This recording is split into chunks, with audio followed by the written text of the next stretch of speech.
Good morning, Salcombe School. It's great to be able to speak to you. Looking forward to the day when things return to normal and I can come and see you in person. Have you decorated the school? Are the decorations up in your home? Look, in my home, we've put up a tree and we've got lots of decorations. It's fantastic to be able to do that. I love all this stuff. And I've even decorated myself with this Santa hat. Did you know that Santa, originally his proper name is Saint Nicholas? I know we also call him Father Christmas, and he has a really interesting backstory. And I want to tell you a little bit about that. And I'm going to share that with some props. I'm going to turn around to we've got a fireplace here and we've got stockings. There is a wonderful story about Saint Nicholas and stockings and coins. So, are you ready? I'll begin my story.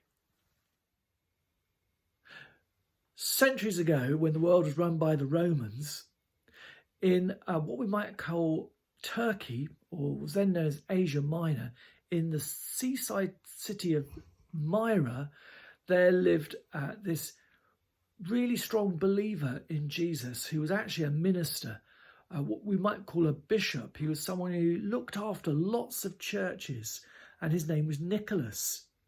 Nicholas's parents had been really wealthy but died when he was in his teens. Nicholas had a massive big heart for people who were poor and who were struggling. And he noticed one day, a few days before Christmas, that there was a hole in his roof. And he got to repair the cathedral roof, a local builder. And this man was clearly really, really poor. And he had 3 daughters who, if they didn't get any money, not only would they soon be starving, but they would become slaves. And Nicholas knew he had to do something.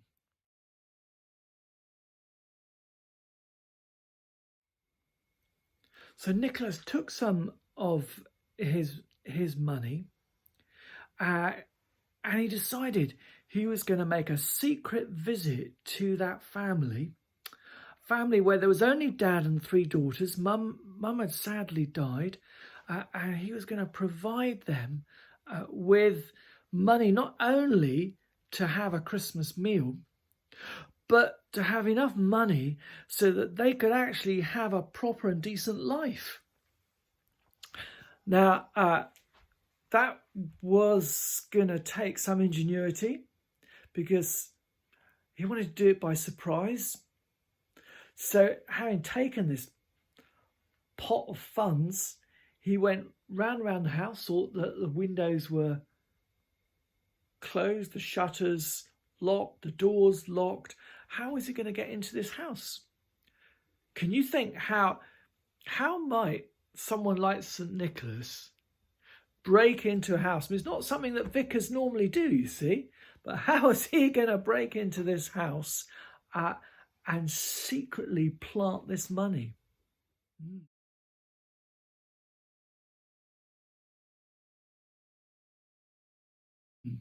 Well, if you look behind me, can you see what I can see? Yeah.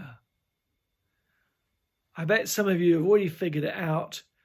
He was going to go down the chimney.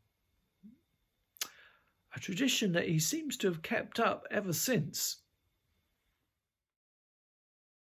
So taking the stockings, he filled them all with loads of gold coins and, trying to be as quiet as a church mouse, crept back out.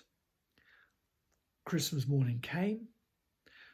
The girls, well, they weren't really very excited about Christmas because it was just going to be cabbage and water for dinner, because that's all they could afford. It was going to be like one day like any other. But today there was something strange in the living room. Well, the stockings, They were heavy laden. It couldn't have been ice because they weren't that cold, though they were damp. And they tipped up the stockings and found that they were filled with cash. Wow! They called out to Dad, and they all looked in amazement at this money lying on the floor. Now they could have not just a meal, but they could look forward to a much, much happier and safer life. They wondered who did this.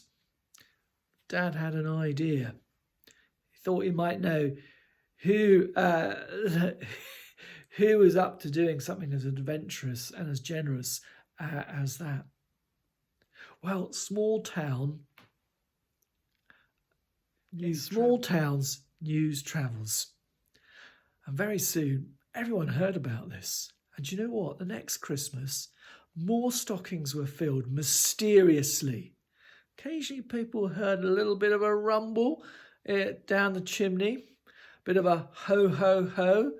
This was a clergyman who had an infectious sense of humour and a great sense of fun, but most of all, a really big heart. He remembered the words of Jesus, who said, "It is more blessed to give than to receive." You know, it's great to get, but there's more happiness in giving. So can that be a special message that we keep with us this Christmas? That it's lovely to get presents, but it's really nice to give. And it doesn't have to mean that we give presents per se, but we can give kindness, we can give time. There are all sorts of things that we can do, sharing that make things better for other people. And we might find that there's a kind of real happiness in doing that we weren't firstly quite aware of. Well, I wish you a very happy Christmas, and I hope that you have lots of blessings. And make sure before you go to bed on Christmas Eve, put out a mince pie and a carrot for St. Nicholas's helpers, because they need their energy. And hopefully we'll see each other in the new year. God bless.